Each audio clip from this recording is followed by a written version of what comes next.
2부 예배 참여한 교우들과 또 영상으로 참여한 교우들에게도 큰 은혜의 시간이 되신 줄 믿습니다. 오늘 시간 우리 주신 하나님의 말씀입니다. 하나님의 말씀은 신약 성경 마태복음 9장 17절 말씀입니다. 신약 13면쯤에 있습니다. 마태복음 9장 17절의 말씀입니다. 우리 한 구절 말씀 때 한 목소리 같이 합독하도록 하시겠습니다. 새 포도주를 낡은 가죽 부대에 넣지 아니하나니 그렇게 하면 부대가 터져 포도주도 쏟아지고 부대도 버리게 됨이라. 새 포도주는 새 부대에 넣어야 둘이 다 보존되느니라. 아멘. 할렐루야. 거룩한 주일, 오늘 이 시간에도 주님의 저로 나오신 여러분을 주님의 이름으로 환영하고 축복합니다. 오늘 이 시간에도 앞뒤 자분들과 함께 이렇게 한번 인사하도록 하겠습니다. 하나님의 은혜와 평강이 함께 하시길 소망합니다. 하나님의 은혜와 평강이 함께 하시길 소망합니다. 할렐루야. 오늘 이 시간에는 새 포도주는 새 부대라는 제목으로 잠시 하나님의 말씀을 나누도록 하겠습니다. 예수님 당시에는 이 포도주를 만들 때 염소 가죽으로 만든 이 가죽 부대에 포도주스를 넣어서 발효시켰다고 합니다. 그러니까 오늘 본문에서 말하는 이 새 포도주는 엄밀하게 말해서 다 만들어진 숙성된 완전히 숙성된 그런 포도주가 아니라 막 발효되기 시작한 포도즙을 의미합니다. 참고로 저희 교회에서는 1년에 2번 성례전 예식을 집례하는데 특별히 성찬식 때에는 이 발효시킨 이 포도주가 아닌 저희 교회에서는 안타깝지만 포도주스를 사용합니다. 예전에 제가 거쳐갔던 한 교회에서 있었던 실제로 있었던 이건 팩트입니다. 모 권사님께서 성찬식을 위해서 정말 애지중지 정성으로 한 2년 정도 이 대량으로 포도를 이렇게 잘 숙성시키고 발효시켜서 이 교회에다가 이제 헌물을 했습니다. 이 헌물한 것이다 보니까 이 담임 목사님과 이 교육자들이 이거 우리 발효된 거 한 번도 안 해봤는데 어떻게 해야 되나 좀 고민이 되었죠. 그래도 이 권사님이 기도 가운데 2년 정도 정말 이렇게 정성으로 준비한 것이기 때문에 그래도 한번 하자, 사용하자 그렇게 해서 진행을 했는데요. 보니까 큰 유리병, 그 당시에 제가 기억으로는 여러분 델몬트 병 아시죠? 유리병 델몬트, 넓게 생긴 이 델몬트 병이 한 20개 정도가 교회 대형 냉장고 안에 들어 있었습니다. 당시에 이제 성찬 준비는 우리 부교육자들이 했는데요. 이 하루 전날 이 본당에 모여서 함께 기도하고 난 후에는 정성껏 이 성찬 용기에다가 따랐습니다. 그런데 확실히 2년 정도 이 발효해 놓으니까 이게 취하겠더라고요. 막 따르면서도 막 기분이 이상해지면서 막 기분이 좋아지면서 막 이렇게 취해서 이렇게 따랐습니다. 그러면서 한편으로는 내일 이거 한 잔 마시고 취할 분들이 계시겠는데 라면서 이 농담 섞인 이야기가 오갔는데 이 성찬 당일날 아니나 다를까 1부부터 3부까지 이 술에 취한 사람들이 속출하기 시작했습니다. 얼굴이 빨개진 이 성도도 있고 눈동자가 막 풀린 성도들도 있었습니다. 심지어는 맛있었어. 1부부터 3부까지 예배 참석하여 무려 3잔이나 마신 집사님도 계세요.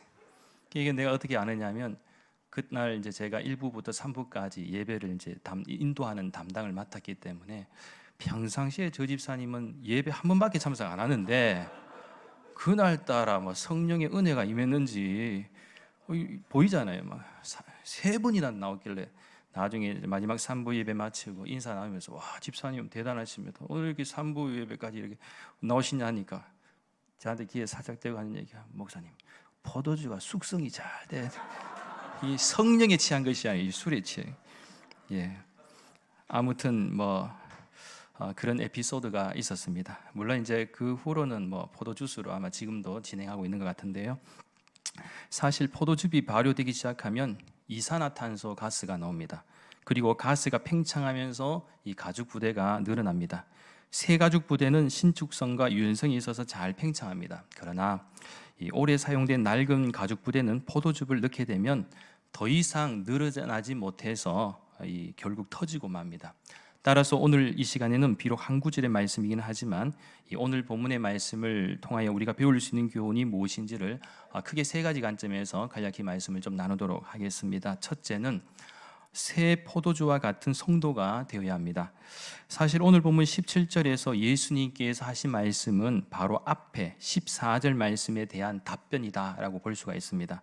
특별히 마태복음 9장 14절부터 17절까지의 말씀은 금식 논쟁에 관한 말씀을 담고 있는데 14절 말씀에 주목하시면 요한의 제자들이 예수님께 나와서 자신들과 바리새인들은 금식을 하는데 왜 예수님의 제자들은 금식을 하지 않느냐라고 따진 것입니다. 그러니까 아마 이것은 당시 예수님 당시에 어떤 유대 전통이나 율법, 어떤 규례에 의하면 그래도 한 주에 한두 번씩은 금식을 했다라는 것을 볼 수가 있는데 그 금식을 통해서 나름대로 자신들의 어떤 신앙을 보여주는 그런 행위가 있었던 것 같습니다. 그런데 예수님과 제자들은 그렇게 하지 않는 것에 대해서 질문하거나 또 따지게 되었다라는 것입니다. 그러니까 이러한 질문 속에는 왜 우리와 같지 않는가? 왜 우리와 같은 신앙생활을 하지 않는가라는 이 종교적 독선과 편견이 담긴 질문이었습니다. 그리고 자신들은 금식함으로써 경건한 신앙생활을 하고 있지만 금식을 하지 않는 예수님과 이 제자들은 마치 이 경건한 신앙생활을 하지 않는 것처럼 생각했다라는 것입니다. 즉 그들은 금식 횟수가 경건의 수준과 척도로 인식한 것입니다. 글쎄요, 금식을 하면 물론 좋은 점도 많이 있겠죠. 열정적인 신앙의 모습으로도 비춰질 수가 있고 또 무엇인가 특별한 신앙생활을 하는 것처럼 보여질 수도 있습니다. 또한 금식에 대해서 예수님께서도 그렇게 부정하신 것은 절대로 아니십니다. 왜냐하면 예수님께서도 공생의 사역을 시작하시기 전에 무엇을 하셨습니까? 신약 성경 마태복음 4장 1절부터 11절까지의 말씀에 주목하시면 예수님께서는 성령의 이끌리심을 받아서 마귀에게 시험을 받으러 어디로 갔습니까? 강야로 가셨는데 그리고 거기서 예수님께서는 무려 인간의 한계를 느낄 수 있는 40일을 밤낮으로 금식을 하셨습니다. 그러면서 느끼는 것은 이러한 질문을 했던 이 요한의 제자들이나 바리새인들은 과연 얼마나 예수님처럼 오래 금식을 했을까? 질문을 할 수가 있겠지만 이미 40일 금식을 하신 예수님 앞에서 그런 질문을 하는 거 보면서 좀 아이러니하기도 합니다. 그러면서 느끼는 것이 사실 금식이라 그러면 여러분 한두 끼 갖고는 우리는 금식을 하지 않습니다. 그렇지 않습니까? 다이어트 차원에서도 한두 끼는 우리가 참을 수 있습니다. 우리는 그것을 금식이라 하지 금식이라 하지 않습니다. 적어도 금식한다 그러면 한 3일은 견딜 수 있어야 돼요. 3일 정도는 그래도 뭔가 이렇게 목적을 갖고 한다면 인정을 할 수 있는 것이지 한두 끼는 취급도 안 한다라는 것입니다. 그러나 여기에는 이 금식에 대한 보다 또 중요한 의미가 있습니다.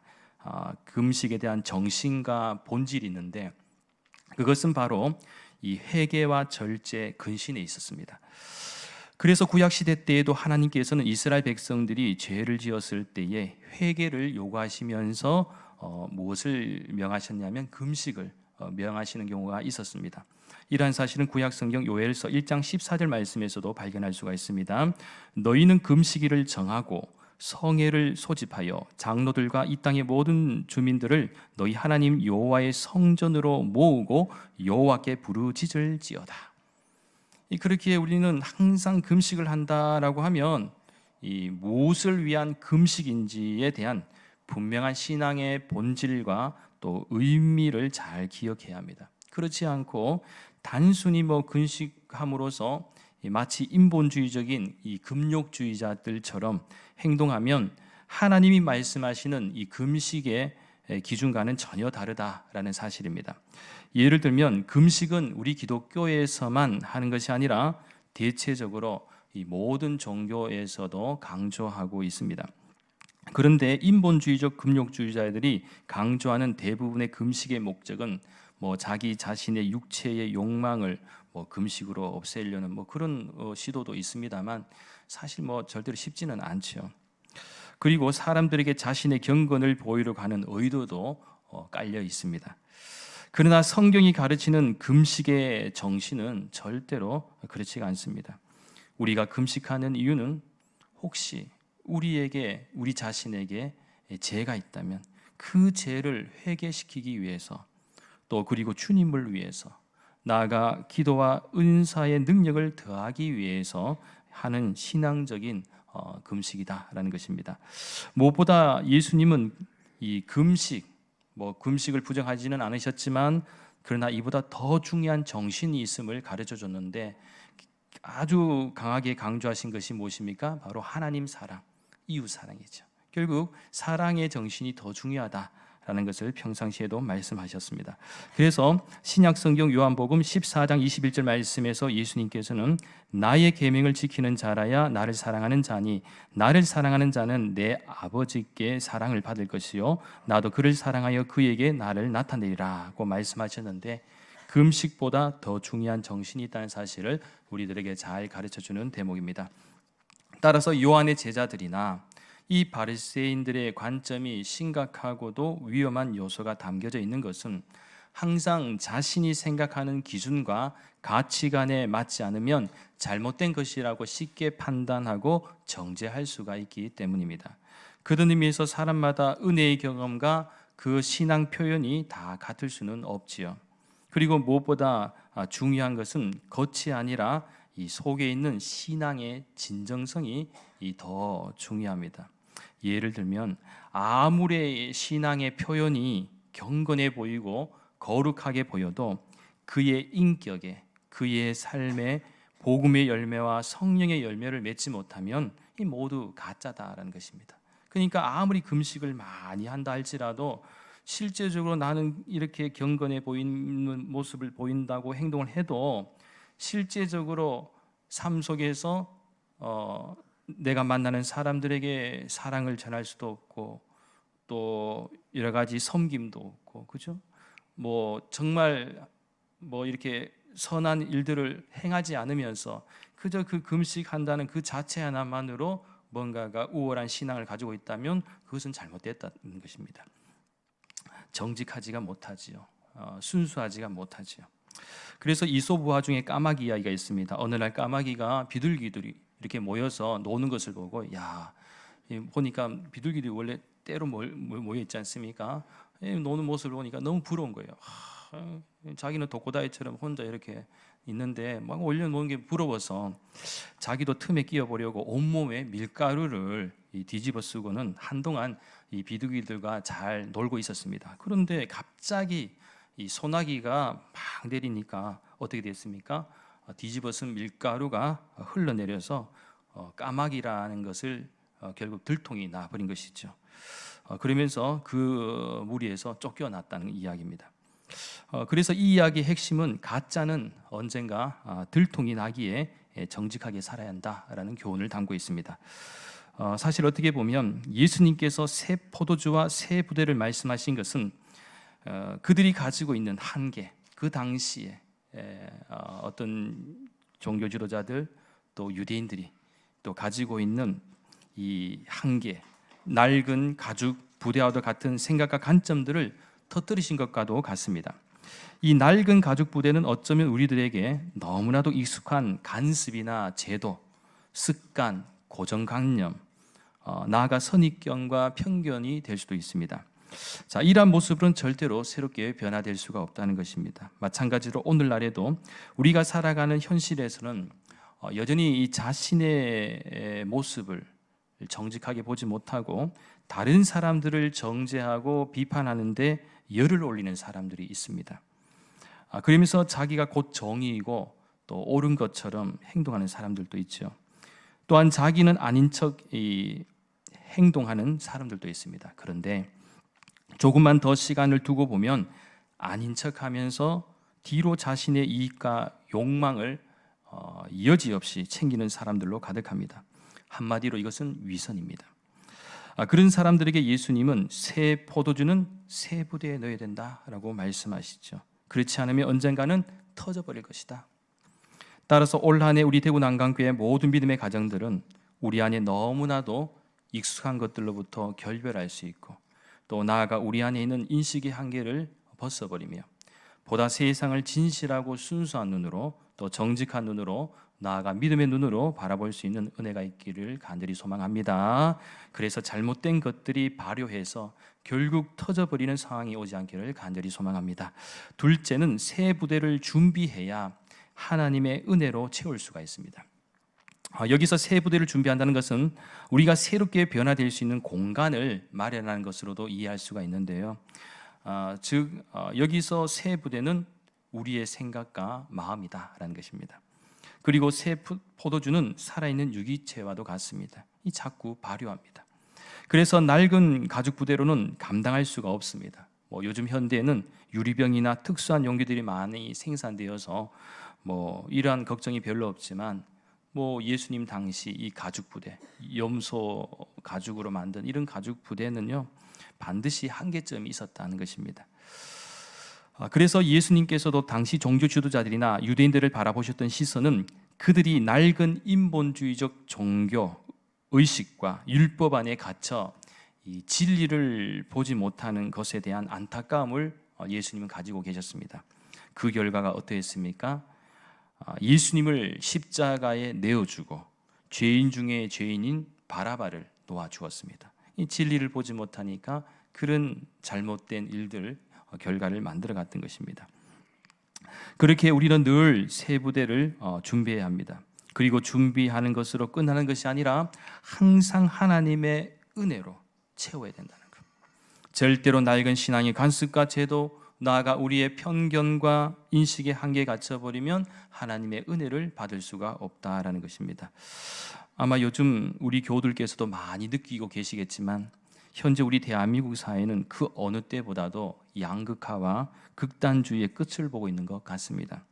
예를 들면 정치는 물론이고 종교와 사회 등 전반적으로 보수와 또 진보 진영으로 확실하게 나누어져 있고, 또 극단적 진영 논리가 이 건전한 소통의 과정을 가로막고 있고, 또 전염병처럼 사람들의 심령을 막 병들게 하고 있다는 것입니다.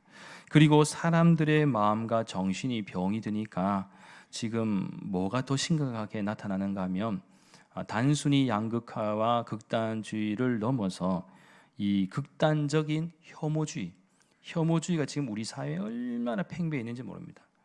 복잡할 것 없이 한번 인터넷만 보십시오. 인터넷 보면 댓글 문화라든지 이런 걸 보면요, 사람들의 정신 세계가 여지없이 막 드러날 정도로 너무너무 혐오로 가득 차 있다는 것입니다. 마치 악한 영에게 지배당한 사람들처럼 얼마나 서로를 공격하고 있는지, 이 부정적인 현실이 가득한지 모릅니다. 우리 사회가 가지고 있는 이 무거운 주제들이 정말로 심각하다라는 것. 뿐만 아니라 우리 믿는 성도들과 교회 역시 거대한 도전에서 자유로울 수가 없는데, 예를 들면 속도가 빨라진 세속화 현상이라든지 혼합주의 사상, 종교다원주의, 신비적 은사주의, 이성과 합리성에 근거한 기술과 과학 사상은 자꾸만 하나님의 은혜로부터 우리가 자꾸 멀어지게 만들고 있다는 것입니다. 특별히 앞으로 인간의 기술적인 부분은 전자기술, 우주과학, 생명과학, 이 세 가지가 크게 발전할 것입니다. 문제는 인간의 문명과 삶이 더 편리해지고 질적인 수준이 높아질 수도 있겠지만, 자칫 인간의 교만이 하나님의 영역을 무시하고 어느 순간에 선을 넘어버리는 그런 안타까운 모습들이 일어날 수도 있다는, 이것을 경계해야 된다. 그렇다면 우리가 어떻게 해야 한다는 것입니까? 몇 가지 해결점을 찾아보자면, 날마다 새롭게 하시는 하나님의 은혜 안에서 첫째는 우리의 인격이 더 품격 있는 모습으로 성숙해지고 새로워져야 합니다. 둘째는 우리의 인격 안에 그리스도의 사랑이 충만해야 하고 경건의 영성이 풍성해져야 합니다. 그러기 위해서는 올 한 해 우리는 예배 생활과 기도 생활, 전도 생활과 봉사 생활 등에서 성공해야 하고, 나아가 하나님이 원하시는 은혜의 삶으로 우리가 가지고 있는 생각과 마음의 부대를 새롭게 채워가야 한다라는 것입니다. 셋째는 우리의 지성이 시대를 제대로 바라볼 수 있는 안목과 통찰력을 가지고 늘 새로운 지식으로 채워져 가야 합니다. 이것은 세상에 대해서도 우리가 무지해서는 안 된다는 거예요. 우리는 하나님의 백성으로 거룩한 삶을 살아감과 동시에 세상적인 삶을 살아가는 존재들이죠. 그렇다면 절대로 세상을 무시하거나 부정해서도 안 되고 또한 무지해서도 안 된다는 것입니다. 성경과 복음의 관점에서 우리 사회와 세상을 바로 해석할 수 있고 대안을 제시해 줄 수 있어야, 시대 정신을 이끌어갈 수 있어야지 하나님의 그 위대한 복음의 능력이 세상 가운데 펼쳐질 수 있다라는 사실입니다. 마지막 넷째는 고정되지 않고 흔들리는 믿음을 확실한 믿음으로 하나님의 말씀 위에 깊이 뿌리를 박아야 합니다. 그래서 세상의 거대한 풍파에도 쉽게 흔들리지 않고 휩쓸리지 않고 나아가 이 세상을 영적으로 잘 분별을 하며 살아갈 수 있는 은혜가 우리 대구 난강교회 모든 믿음의 가정들에게 있어야 할 줄 믿습니다. 마지막 셋째는 예수님은 새 포도주와 같으신 분이십니다. 예수님께서 새 포도주는 새 부대에 넣어야 된다고 말씀하셨지만 실제적이고 있고 궁극적인 의미, 그 메시지 말씀의 내용은 여기서 말하는 새 포도주는 바로 예수님 자신입니다. 그리고 새 포도주는 예수님의 십자가 부활을 통해 우리에게 선물로 주신 큰 기쁨의 좋은 소식인 복음이기도 하죠. 즉 예수님은 복음이 되시죠. 그래서 오늘 본문의 낡은 가죽 부대의 옛 포도주는 유대인들이 지켜 행하려고 했던 율법이기도 하고 또 복음과 율법은 함께 할 수 없다라는 사실입니다. 그러니까 복음과 율법은 각각 담아야 할 가죽 부대가 따로 있습니다. 왜냐하면 율법은 절대로 복음이라는 사랑과 은혜를 담을 수 없기 때문에 그렇습니다. 따라서 우리의 새 부대에 이 새 포도주가 되시는 예수님을 담을 수 있다면, 우리의 심령 가운데 예수님을 담을 수만 있다면 진정한 주님의 사랑과 은혜를 깨닫게 되고 날마다 예수님의 임재하심과 보호하심을 느낄 수 있게 될 줄 믿습니다. 그리고 우리 대구 난강교회가 나아가야 할 길과 방향도 알게 될 것입니다. 미국의 미래 교회학자인 레너드 스윗 교수라는 분이 계십니다. 굉장히 유명한 분인데요. 그분이 좋은 교회, 건강한 교회의 모델로 다음과 같은 교회를 언급한 적이 있습니다. 크게 이 두 가지 종류를 간단하게 살펴보면 하나는 선교형 교회입니다. 그러니까 미셔너리 처치죠. 이것은 선교적 소명에 충실한 교회로서 이 모든 성도가 예수 그리스도를 증거하는 선교사적 삶을 살게 된다라는 것입니다. 또 다른 하나는 사역형 교회입니다. 이거는 미니스터리 처치입니다. 이러한 교회는 많은 사역이 있는 교회입니다. 연약한 성도를 돕고 나아가 지역 사회를 섬기는 사역에 충실하다는 것이죠. 그래서 앞으로 우리 대구 난강교회가 추구하고 나아가야 할 교회의 큰 이 방향성도 있다면 아마 이 두 가지가 중요한 것 같습니다. 선교형 교회, 주님의 교회는 끊임없이 선교사적인 마인드를 가지고 주님의 복음을 세상 가운데 확장시키고 평창시키는 것. 또 다른 하나는 사역형 교회로서 우리 교회뿐만 아니라 우리 주변에 있는 모든 사람들, 또 지역사회, 그래서 이 봉사와 섬김과 나눔을 통해서 교회가 교회답게 하나님의 사명을 감당할 때에 이러한 교회는 성장할 수밖에 없다라는 것입니다. 더 이상 고인물과 같은 교회도 아니고요, 박물관과 같은 교회가 되지 않는다라는 것입니다. 그런 의미에서 요즘 세상 사람들이 우리 믿는 성도들에게 뭐라고 말합니까? 예수님이 문제가 아니랍니다. 예수님이 문제가 아니고 예수님을 믿는 교회와 성도가 문제라고 얘기합니다. 지금도 교회를 거부하는 사람들은 그 원인을 이렇게 설명하고 있는 것입니다. 따라서 우리는 이러한 외침에 깊이 귀를 기울여야 합니다. 바라오기는 저는 올 한 해 꿈을 꿉니다. 그리고 여러분들도 함께 꿈을 꾸었으면 좋겠습니다. 그것은 주님이 우리 대구 난강교회의 진정한 주인이 되시고 우리는 주인 되시는 예수님의 말씀에 그저 잘 순종하여 주님의 뜻을 이 땅 가운데 잘 이루어가는 것, 그것이 부름받은 거룩한 교회와 성도들의 몫이지 않겠습니까? 바로 그 2023년 새로운 한 해를 살아가면서 오늘 주신 말씀처럼 예수님께서는 우리들에게 새 포도주는 새 부대에 넣어야 됨을 강조하셨는데, 우리는 모두 새 포도주와 같은 성도가 되어야 하고, 또한 우리의 생각과 마음을 새 부대로 잘 준비하여 그곳에 하나님의 은혜로 채울 수 있기를 간절히 소망합니다. 그리고 예수님께서 새 포도주와 같으신 분이심을 기억하며 우리 대구 난강교회 모든 믿음의 가정들이 더 이상 팽창할 수 없어 터져버리는 낡은 가죽 부대와 같지 아니하고, 또한 우리들에게 너무나도 익숙한 관습이나 제도, 습관, 고정관념, 나아가 선입견과 편견에 갇혀 살아가는 인생이 아니라 늘 새롭게 인도하신 하나님의 은혜 안에서 정직하고 진실하게 가정생활과 교회생활 또 사회생활 가운데 복 있는 자로서의 삶을 살아갈 수 있는 은혜와 축복이 여러분에게 있기를 예수님의 이름으로 간절히 축원합니다. 기도드리겠습니다.